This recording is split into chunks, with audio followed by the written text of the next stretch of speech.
Hello, staff. Hope your weekend was well, and I'd like to welcome you to the March 5th edition of the Monday Morning Message. I will continue to post this on Canvas just as I have been doing throughout the first semester and up to this point. However, those of you that indicated you would like this message a different way, you can also expect that to start with this message this week. Let's go ahead and take a look at the calendar. It is somewhat of a busy week as we continue to get to a very busy time of the year.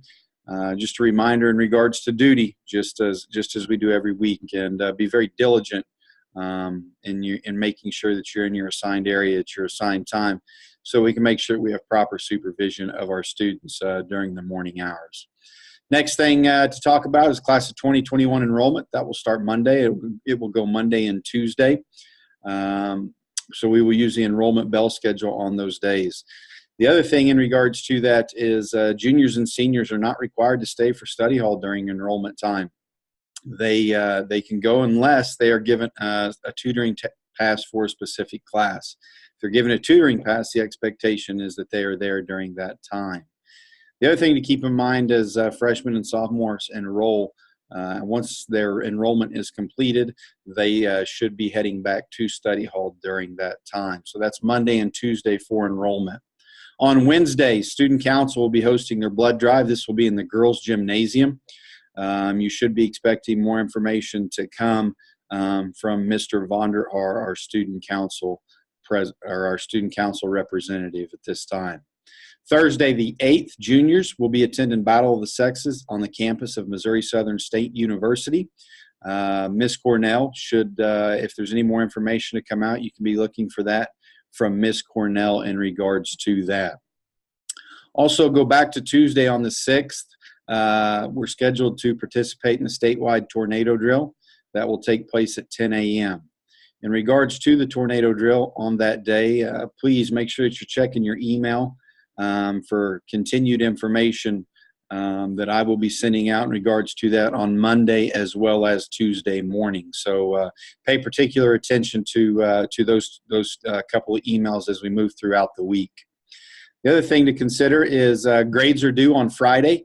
They're due by 8 a.m. Make sure that your grades are up to date so that we can run those grade reports and have grade checks to students the following Monday.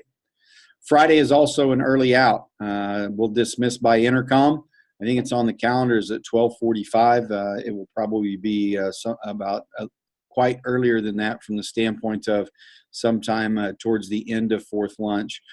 But you can expect an intercom announcement in regards to that. As with anything, any activities or anything that you have any questions about, please feel free to shoot me an email or come by and see me. Talk a little bit more about enrollment, just some reminders as we continue down that path. Make sure that the homeroom teacher has signed off on the schedule. Make sure that you remind your kiddos to have the class name as well as the teacher name.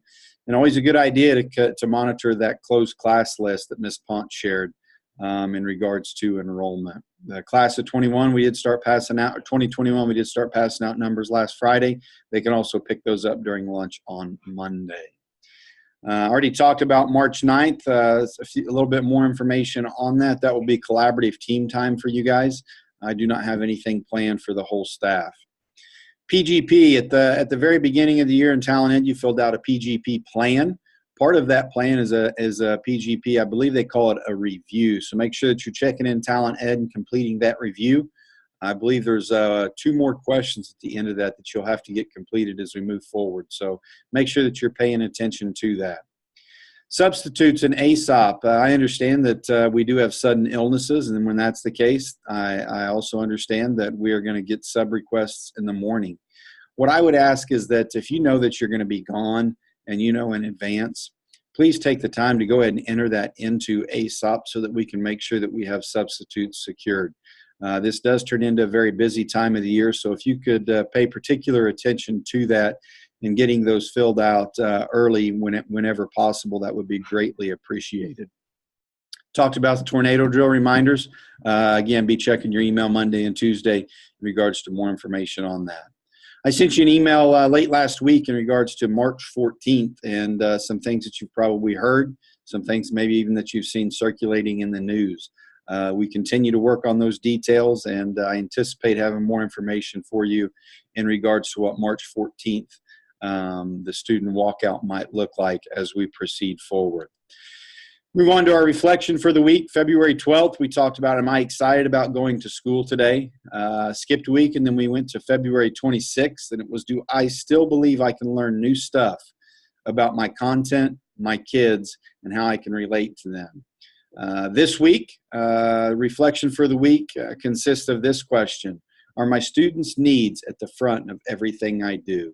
As you continue to prepare those lessons and teach your kids, remember that their needs should be first and foremost. And I know that can get extremely difficult when you're talking about dealing with class sizes of 25 and more, but continue to focus on their needs. So as you reflect this week, it's my hope that you're able to take a look at the students' needs in your class and put them at the front of everything that you do.